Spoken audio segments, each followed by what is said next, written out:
Do you know what the fifth leading cause of death is in the United States? The answer? Strokes. Strokes are a serious problem in the U.S. Not only are they the fifth leading cause of death, they are also a leading cause of disability. Here in Maryland, the numbers are even worse. Stroke climbs up the charts to be the third leading cause of death. That's pretty scary. Now, let's get even closer to home. In Baltimore City, more people die from strokes than the Maryland average. But it's not all bad news. There is something you can do. The first step? Get educated. And that's what this video is here to help you do. I know what you're thinking. So what exactly do I need to know? Well, we'll go through the who, what, when, where, why, and how of strokes. All of your most important questions answered in just a few minutes. So let's get started. First thing first, what is a stroke? That's a great question. According to the American Stroke Association, a stroke is defined as a disease that affects the arteries leading to and within the brain. A stroke occurs when a blood vessel that carries oxygen and nutrients to the brain is either blocked by a clot or burst. When that happens, part of the brain cannot receive the blood and oxygen that it needs, and so those brain cells die. It's kind of like a traffic jam on the highway of your body and nothing is getting through.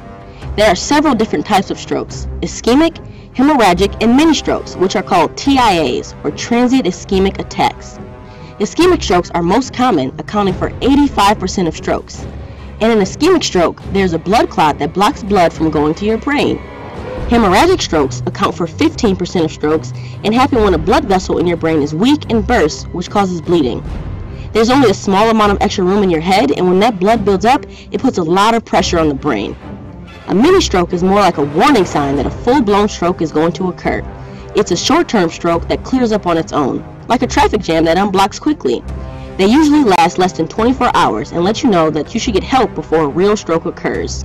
So if this is what happens inside the body, what does it look like from the outside? How would I know if I'm having a stroke? Here are some common signs and symptoms and questions to ask yourself. The one-sided facial droop? Is my smile even? Arm weakness. Does one arm have weakness?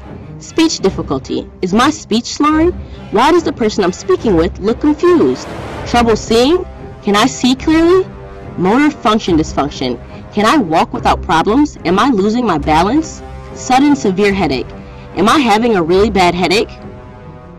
Okay, now I know what a stroke is, but I'm probably not at risk, right? Who exactly has to worry about having a stroke?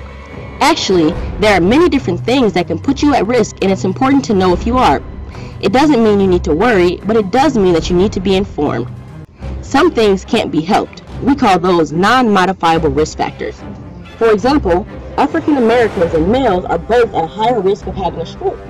These risk factors also include older age, greater than 55, and a family history of stroke or heart attack. There are also health conditions that can increase your risk for stroke, including high blood pressures, diabetes, sleep apnea, and heart disease. On the other hand, there are some things that you can have an impact on. These are called your modifiable risk factors. They include being overweight, inactivity, heavy or binge drinking of alcohol, cigarette smoking, and illegal drugs like cocaine.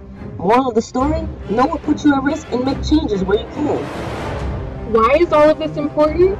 Well, it could happen to you or someone you love. Stroke risk may increase with age, but in 2009, 34% of people who were hospitalized for stroke were less than 65 years old. And in a 2008 survey done by the Centers for Disease Control and Prevention, or CDC, only 38% of participants were aware of all the major symptoms of having a stroke. But we covered that already. Right, but there's more.